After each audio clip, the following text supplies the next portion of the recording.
Welcome to Season 5 of eCommerce Fastlane.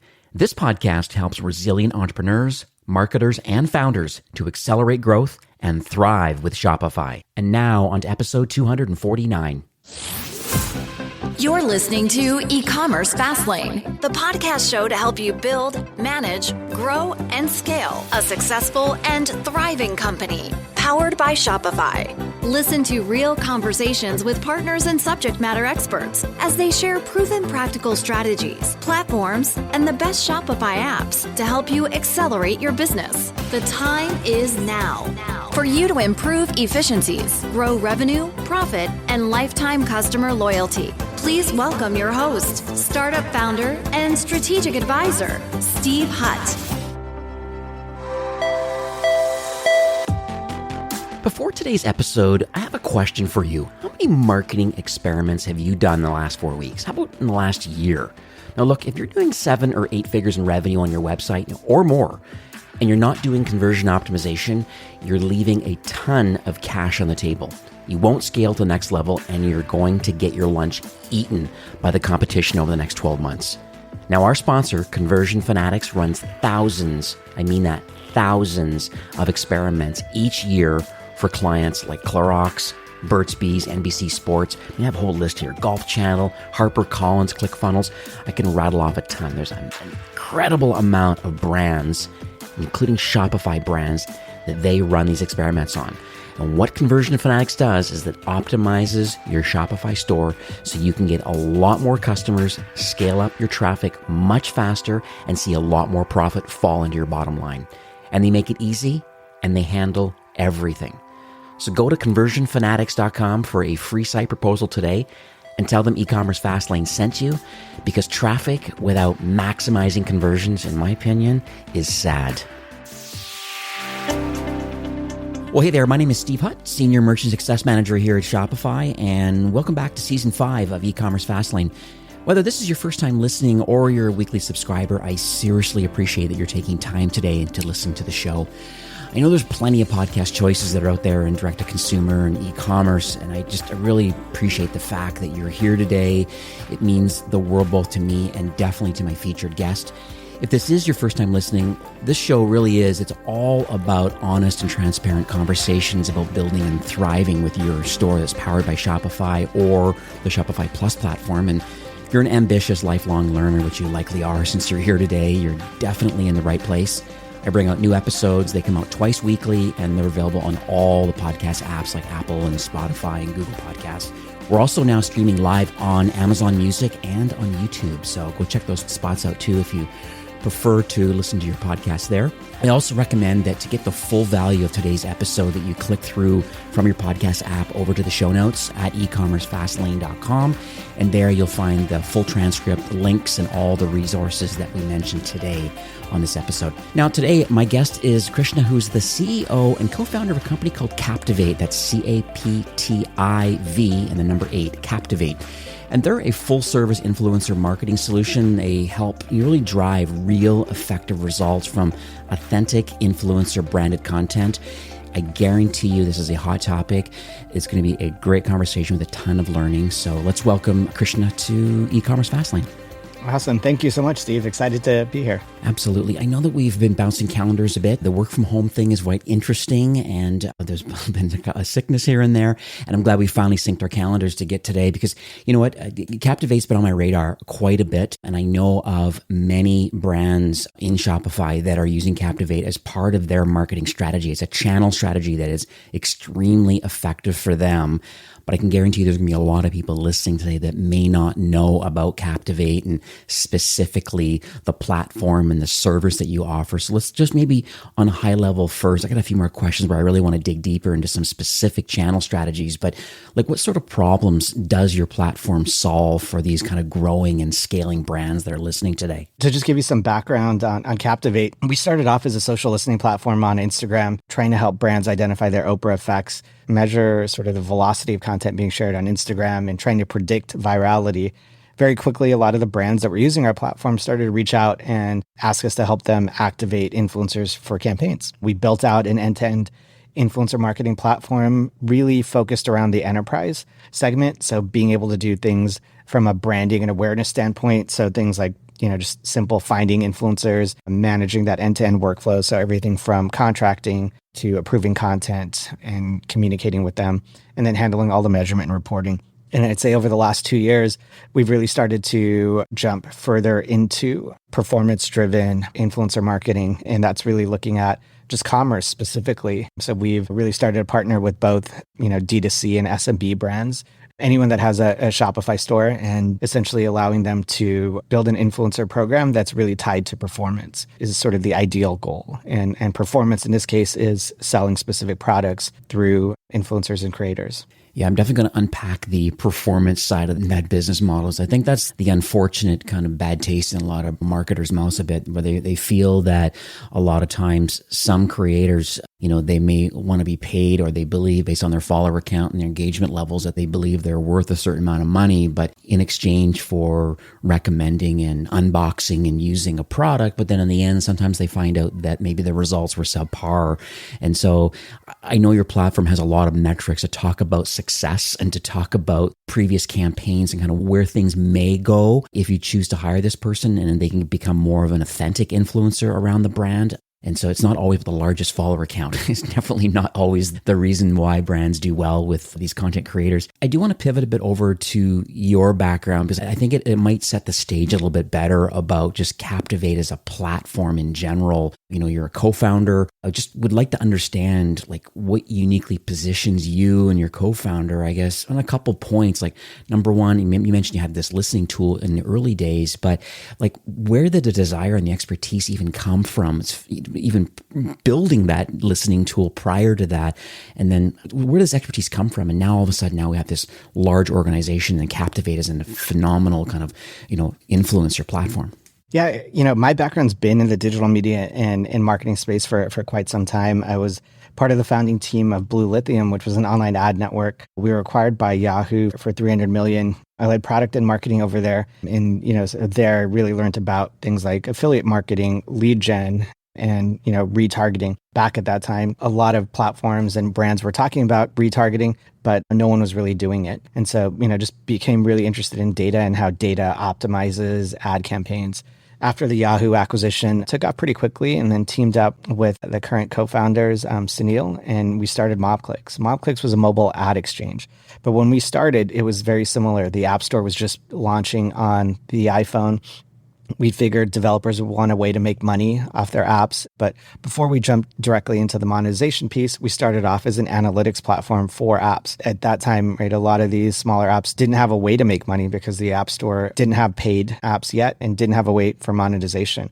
And a lot of the app developers didn't really care about the analytics and didn't want to pay for it. So as opposed to, launching an ad network, we partnered with a lot of the mobile ad networks, and we ran the first iPhone ads on the App Store. I learned a lot about just that growing sort of ecosystem. We launched RTB, real-time bidding, on iPhone apps before anyone else did, almost too early because there weren't enough buyers at that standpoint. So been in that, sort of digital marketing ecosystem for quite some time, going from online advertising to mobile advertising. MobClicks was acquired by Velty. Velty was public on the AIM in London. They acquired us to uplist to the NASDAQ, and I was CMO over at Velty. After I left Velty, and this is now about 7 years ago, just got really interested in how millennials were changing the way they consume content, just spending a lot less time in front of the TV and more time in front of these different social platforms. And the thought was, as millennials change the way they consume content, brands are going to change the way they engage with millennials, because millennials not likely to click on a banner ad and buy something, but they're highly influenced by these digital celebrities. And that's sort of where the idea really came from, was how do we start to figure out, what makes things go viral, and how do we package that up for brands? And so when we first started out in 2015, Instagram actually didn't even have APIs. And so that was just a starting point, because we love data, and that was, let's start there and let's, sort of go from there.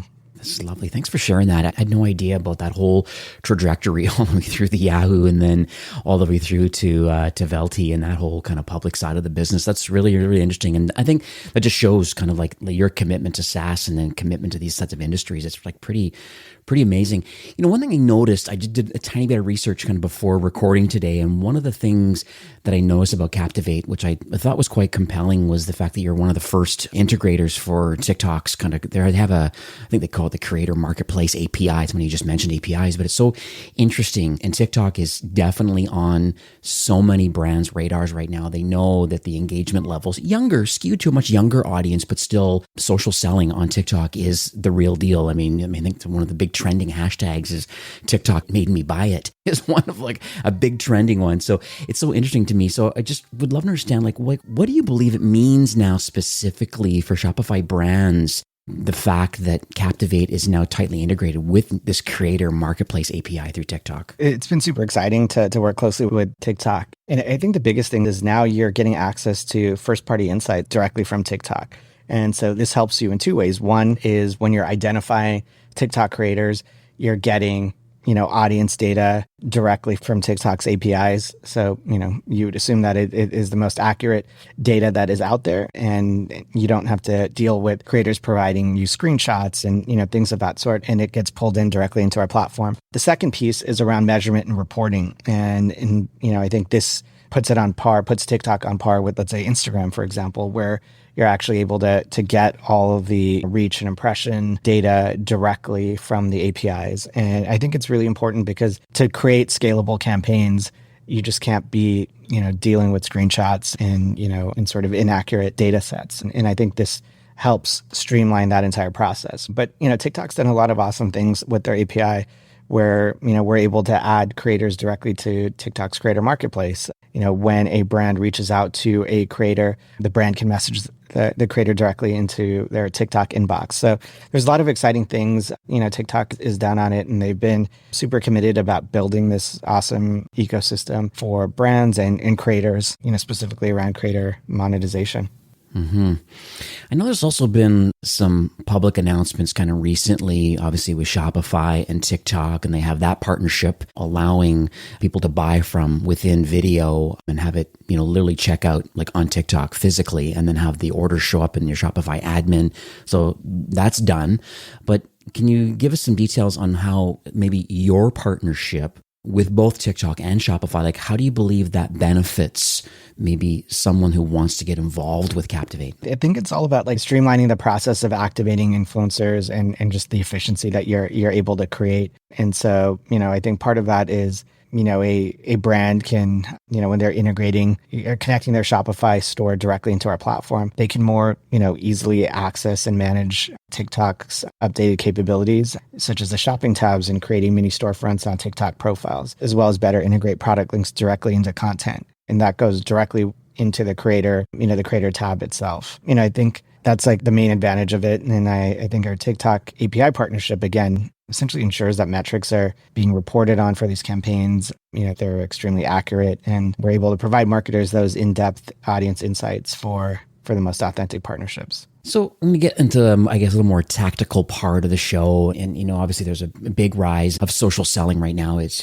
in social commerce. There's all different terms and languages around, but at the end of the day, it's just like, people are trying to expand their channel reach more than just their direct to consumer site or more than just their owned list if it's SMS or email and push and whatnot. But like, what do you recommend? You obviously have a front row seat to, what great looks like from a D2C brand using your platform, but what are you recommending that a Shopify brand do to best take advantage for the fact that this is a hot market to be involved in? I think part of this is just really aligning on what their goals and marketing objectives are, for the holiday season or what their approach really looks like from an influencer strategy standpoint. And so I think part of that is, are you looking at driving, sales of your product specifically? Are you looking at creating brand awareness? Is there a new product launch? A lot of D2C brands are definitely, doing partnerships with like Ulta or Sephora or, in-store distribution partnerships. I think really figuring out what the marketing objective is. And once you have those goals in place, I think then you can really, as a marketer, start to build out the appropriate campaigns and figuring out, which platforms are going to make the most sense. Right now we're seeing Instagram and TikTok really step up their social commerce features. So if the goal is around boosting sales, then, one of those platforms might make the most sense. Facebook, or Meta, I should say, is doing a lot around even just affiliates and launching affiliate programs as well. Another sort of channel that we are recommending and actually helping brands extend their content onto is OTT streaming services. So streaming sites like Hulu, essentially provide a whole new audience for influencer branded content. And especially during the holiday season when everyone's strategies are, at their most competitive, finding, creative ways to break through on a new channel can be a huge advantage. Yeah, the smart TV is an interesting angle that I slowly have been nudging brands in that direction, saying, what, there is an affordable way to actually advertise and get on these streaming networks. And it's so interesting because, this could go off on a tangent, but it's interesting where, traditional cable still has an IP address associated to them giving you service to your location. And this, with these smart TVs and through Hulu and other different types of like set-top streaming boxes that you're talking about, there's ways of even retargeting people that, when they watch the ad because what they've been watching, and then if they've purchased or not because you're tracking their IP address, and then that, hey, well, if they've already purchased, what sort of ad we want to run moving forward. And can that ad go online now instead of the set-top streaming service? It's so interesting how they can work in conjunction, but you're suggesting that Captivate has the opportunity to find influencers, have content created, and then choose to push out outside of like the traditional kind of like going to TikTok and Instagram or Meta. You're suggesting that maybe there's opportunity inside your platform for creators to actually get their content published on streaming, these OTT smart televisions. Is that how the platform can work now? Exactly. I think it's looking at, creators are great at building content and they're great at distribution. But if you have this amazing content that's super engaging, sure, you take that content from a creator and you put paid boosting or paid dollars behind it. You put paid dollars behind it on Facebook, Instagram, TikTok. You can do that directly from our platform today with the click of a button. And we are also facilitating being able to take that distribution onto OTT platforms and make it super seamless. Pretty impressive. So let's go to a story right now. I think, as humans, we all really love stories. My feeling is that, a story really can educate and really inspire people to take action. And, there's 20-some thousand people listening to this episode right now. And I know they love this part of the show because I feel that maybe they put themselves in that founder's shoes and saying, hey, they made this choice to use whatever platform that I'm discussing today, being Captivate. But it'd be nice to understand maybe like a recent journey, a Shopify brand or two. I don't know if we don't put in the spot here, but just nice to understand they seen the need to want to get an influencer / creator platform to help them execute these strategies, whatever they are, brand awareness or true conversions, or, as you even said, this performance driven kind of commerce. But it'd be nice to understand a little bit about just the whole process of implementing a campaign and how it worked, and then maybe what happened. What was the KPIs, the business outcomes at the end of running with your platform? There's a brand called Live Tinted, and Live Tinted is essentially more than a beauty brand. It's a community that celebrates multicultural beauty. They have a line of clean, vegan, cruelty-free products, and Live Tinted essentially serves a community of all shades. As a brand and a community born from a viral video, Live Tinted really wanted to essentially leverage authentic word of mouth recommendations to drive sales for, one of their new products, which is called a Hue Stick. The founder herself, her name is Deepika Mutiala. She, had a YouTube video that went viral when she put, red lipstick under the dark circles under her eyes,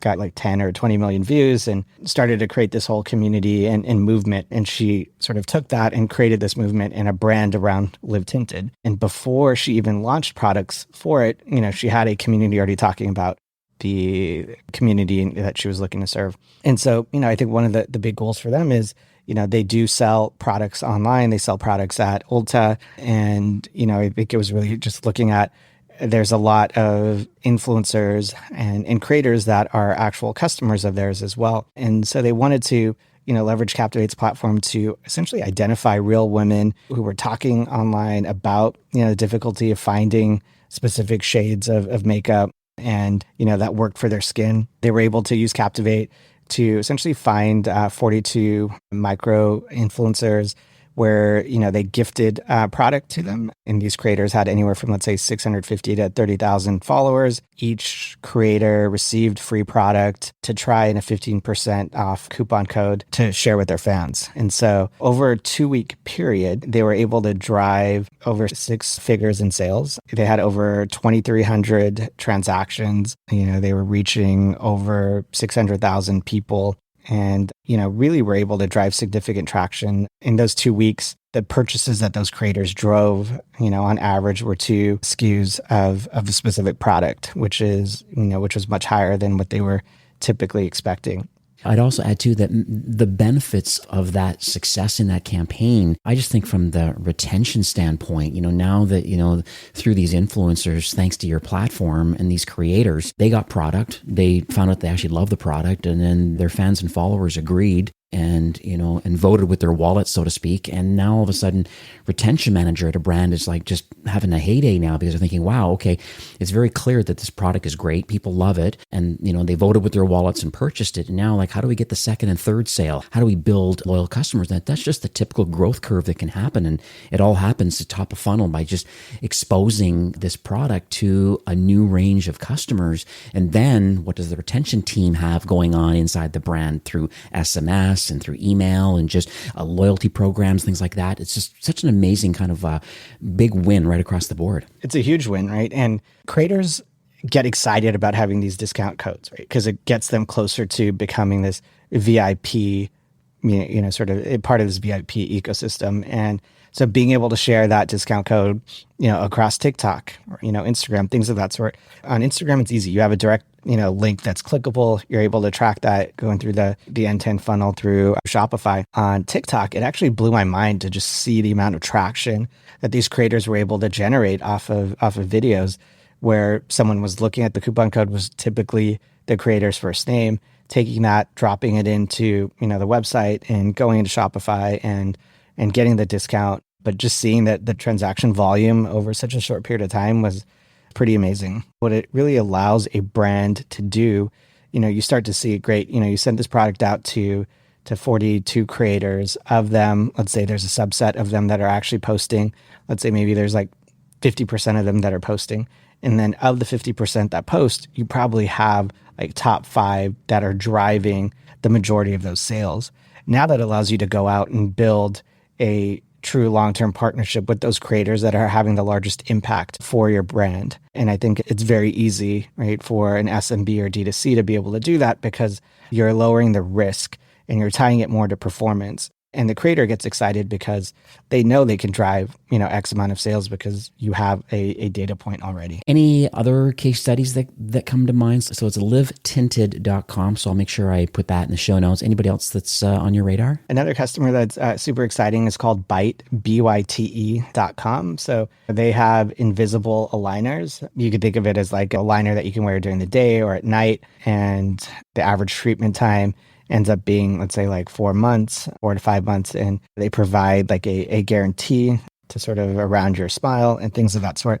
But I think one of the big parts about it is you're able to do at-home impressions. So there's a product that's shipped to you, it's super easy instructions, takes a few minutes. You're able to get those impressions done at home. The doctor will then use those impressions to set up a personalized treatment plan with clear aligners that's approved by a licensed dentist or the dentist. And then you're able to track progress of your treatment completely remotely. So, super exciting sort of setup and alternative to braces. So what happened with this campaign though? So obviously this is a different kind of use case. Like it's different maybe in fashion and skincare and beauty, so were influencers interested in having their teeth straighter and were willing to go along with this whole process if they were going to send them this product kind of in exchange for some kind of content? Yeah, believe it or not, I think, having a beautiful straight smile is something that lots of folks really want. And I think influencers and creators have been, provided a lot of demand for Byte specifically. And I think it's really interesting because this is a subscription product, right? And so this just sort of goes to show you that brands that have subscription products are still able to see how things are happening. They're able to see, have success on platforms or using creators as well. So, you think about two upfront costs as a brand. So one is going to be the commission that you pay out to a creator, and then perhaps a discount that you are providing to a consumer. And I think if you think about those two pieces, then what you really need to do is back out what is your total cost that you're willing to spend to acquire that customer, and what is the LTV going to be. And I think if you can really nail that LTV, you can really start to back out what your customer acquisition cost should be. And, you might provide the product for free completely to a customer, like the impressions, right? Like, so being able to get the impressions at home for free and paying, a creator on top of it. So maybe you take a loss as a brand because, if X% of those customers sign up, you're going to make out a profit over the course of, 4 to 6 months. Right. So I just want to talk a little bit about the platform itself. I know we talked a little bit more on a high level about specifically what it is, but you have a very large pool of creators. Can you walk us through that whole process? Because I think it's interesting where, there are some tools in the marketplace right now that maybe understand the social footprint of opted in either customers, if you have an email address or a phone number, and you're able to maybe cross-reference or understand their social footprint based on them being a customer or opting in with their email, and then choosing, potentially working with those sort of influencers. You have a little bit different spin on that. So someone logs into your platform, like what's usually kind of step 1, 2, and 3 to saying, hey, we have an idea. We have, this electronic water bottle. I'm just thinking something up here off the top of my head. But let's say electronic water bottle with an app that tells me when it's time to take a drink. And I have, I want to drink 60 ounces a day and yada, yada, yada. Okay, great.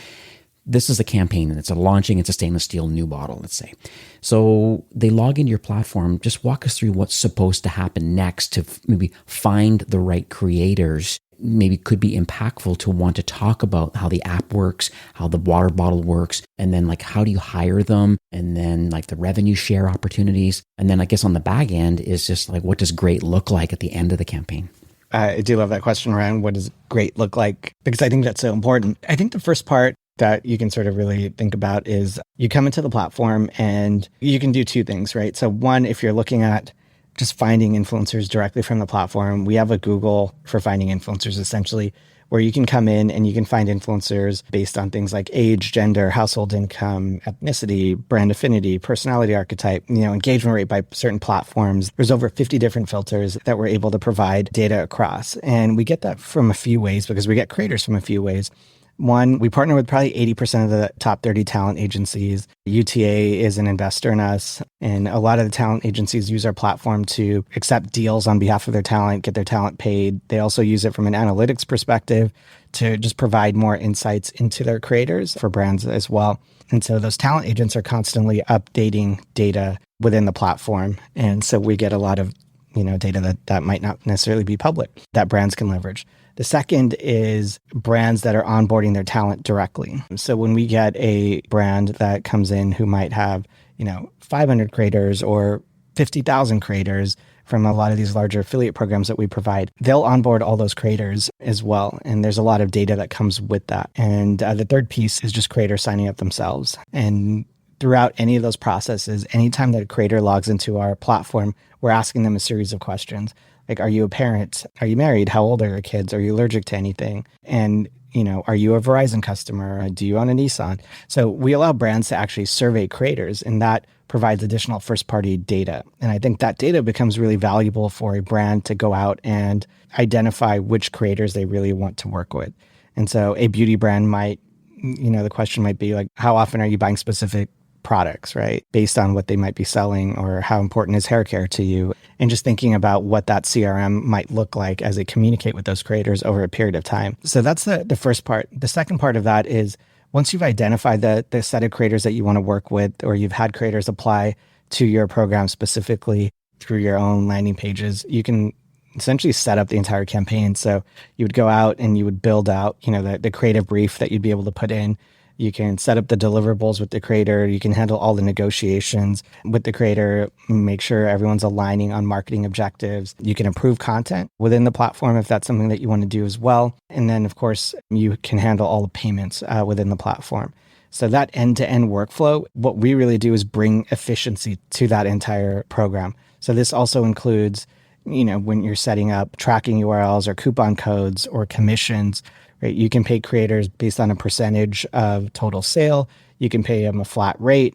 All of that is completely customizable within the dashboard. And then payments are automatically calculated based on what you've set up. And you can improve those payments at any given time and get real-time updates in terms of when creators have received their payments, whether it's an ACH, check, PayPal, Venmo, things of that sort. So that becomes sort of the end-to-end. I think in terms of what success looks like, it's, when you're setting up the campaign, you have the ability to select the actual objective and goals. And so within that process, you will have a benchmark. So you'll know, are my creators actually hitting those benchmarks overall? And are they hitting them individually? And who's exceeding those benchmarks and who's not? When you start to see creators that are exceeding those benchmarks, one of the great pieces that you can sort of leverage within Captivate is being able to boost that content on a platform like Instagram or TikTok and just extend the value of that content within a few clicks. But yeah, that gives you, sort of quick overview of Captivate. Yeah, I love that. I was reading a book recently, Daryl Eves, big YouTube guy working with Mr. Beast, Jimmy Donaldson, and he's talking about some of these sorts of things. And like one of his comments, two comments that he brings up quite a bit in his book is the fact that, just throwing money at a creator's content really is, especially when he's talking more YouTube side of it, he says really, it's actually a real waste of money because there's no longevity out of it. There's so many other pieces of the puzzle. And I think that's really on the creators. From a YouTube side of it, the thumbnail, the title, is it click worthy? Is the quality of the video there? Are you keeping people engaged? So he goes through a lot of things like that, which I think is quite interesting. I think weeding through with your platform, finding the right influencers, figuring out what the campaign strategy is around it, paying and or product or performance side of it. One comment that he did make in the book, and I just want to throw back to you, he was talking about the fact that he finds a lot of creators now are starting to build personal brands. So instead of being kind of inside your marketplace or through some of the talent agencies, and then you're aggregating them into your platform, what he's saying that's happening, and I can see it even in Shopify, where there's a lot of creators that actually are creating personal brands on Shopify or some platform. And this way they have a home that is theirs and they can take their audience with them on whatever platform they work with. Are you finding that to be true with your creators on your platform where, yes, they have these different social networks where they have reach, but, is there ways of not just the social networks, is there ways of actually working with a creator directly on their own Shopify store? Just, I guess, instead of maybe coupon codes and affiliate links, which sometimes there can be some challenges about session tracking of affiliate links. There can be some abuse with coupon codes. I know a lot of brands I manage, they're like, wow, I had one creator, they were great for a while, but then their coupon code's out into the wild and it's non-expiring. And I just wonder about the attribution or am I bleeding margin?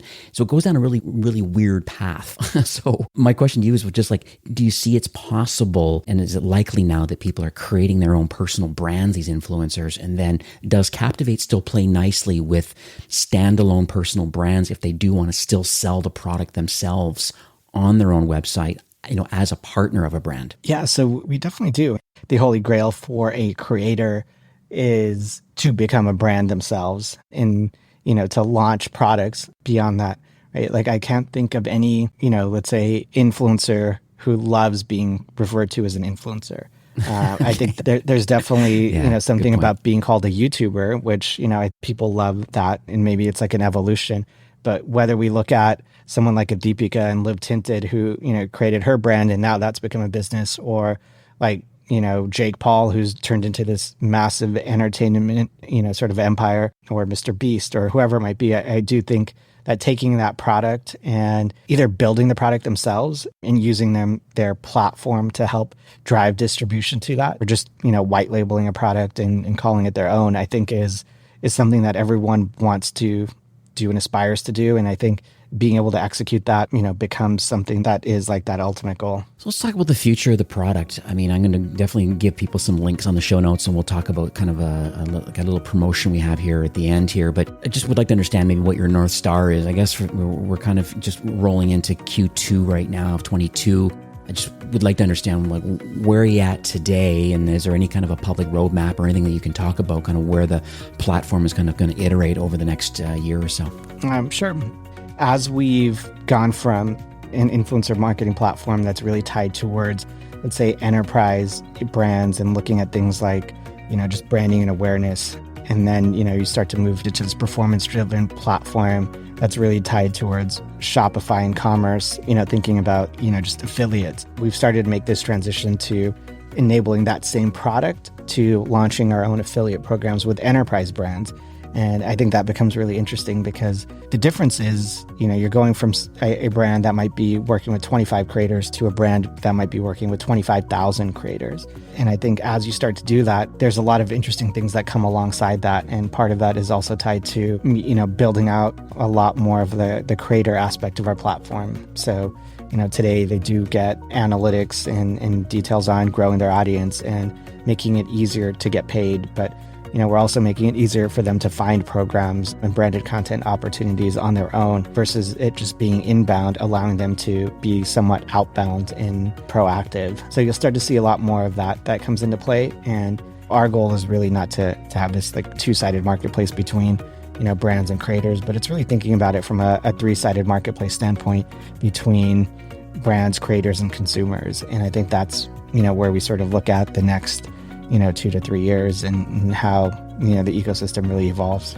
Yeah, and I can see just the whole API side of it, just the fact that you're involved with TikTok, and I can see it hopefully iterating more to YouTube, more to Twitter. Twitter's obviously growing, surprisingly, doing its thing now, and I've even seen platforms now where we can even upload video to YouTube, like high res and in HD format, and it's so interesting some of the things that are happening kind of on that side of the world. So there's lots of opportunity, and I guess in closing, we'd love to understand, where do you want to send people like to learn more? I have subscribed to your blog for a while. I think I'm even syndicating some of your content over on eCommerce Fastlane right now. You really have a lot of great content marketers that are helping kind of, I guess, frame the narrative around creators and influencers and brands. It's so interesting, some of the topics that you brought up. But where do you want to send people today? And I know we also chatted a little bit about a listener-only kind of promotion or a little audit and things, just to see if they fit into that category of being a good customer of Captivate. So maybe you can kind of unpack that a bit for us. I think the easiest place is going to captivate.io, and you'll see a link for just getting more details around TikTok, as well as more details around Shopify and our solution there. If you submit a request for a demo or a request for info and you mention eCommerce Fastlane, we'll do a free audit of your current program. We'll do a deep dive in terms of looking at what your current setup is on Shopify, the types of influencer programs you're running, and see if Captivate is a good fit for solving your immediate objectives and needs. Okay, so that's excellent. So we're going to offer a free audit, basically. So yes, just go to captivate.io. I've just gone there myself to have a look. So it's in the upper right-hand corner, just says book a demo. Get your demo. It's fast and it's free. So fill that in there when they bounce back an email to you to let you know to book a date and time. Mention that you're on Fastlane. It's more than just a demo, but actually getting a full audit of kind of what your current workflow is or not. I think your agents will know by looking at the brand, kind of like their maturity and complexity and kind of where are they at today, and what could great look like by getting involved with Captivate. I think you can probably offer a couple nuggets to them and saying, no, we are a good fit. Look at this, slice and dice the data. Do you kind of know your target audience? Do you know kind of, is there a certain particular product or a promotion that you're trying to achieve? And if you are, then here's how we would do it. Based on that, you should give us a try. Very notable that you're actually going to do that, because I think a lot of maybe platforms don't really, it's kind of a DIY approach. You kind of just, put out to the wolves. So I appreciate you at least getting a demo and then see if it's a good fit, showing the platform exactly how it works. So I really do appreciate that.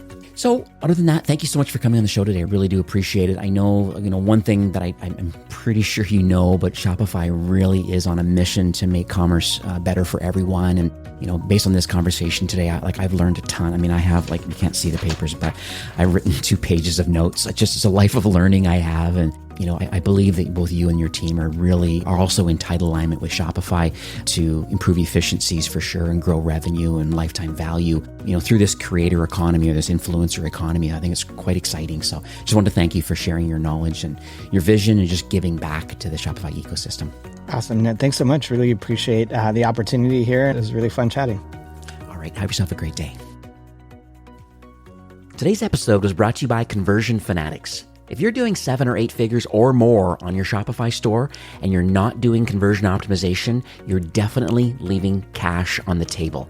Now, the team at Conversion Fanatics, as I mentioned, runs thousands of site experiments every year for clients like Clorox, Burt's Bees, NBC Sports, and so many more. They optimize your site so you can get a lot more customers, scale up your traffic faster, and see a lot more profit. And they make it easy, and they handle everything. So go to conversionfanatics.com for a free site proposal and tell them eCommerce Fastlane sent you, because as I said, traffic without conversions is sad. All right, go check them out, conversionfanatics.com. Well, that's it for today's episode. I'd like to thank you, a loyal listener of eCommerce Fastlane. It's my hope that this podcast is offering you a ton of value through growth strategies, tactics, and exclusive insider tips on the best Shopify apps and marketing platforms, all with my personal goal to help you build, launch, grow, and scale with Shopify. Thanks for investing some time today and listening to the show. I'm so proud and excited that you have a growth mindset and are a constant learner. I truly appreciate you and your entrepreneurial journey. Enjoy the rest of the week and keep thriving with Shopify.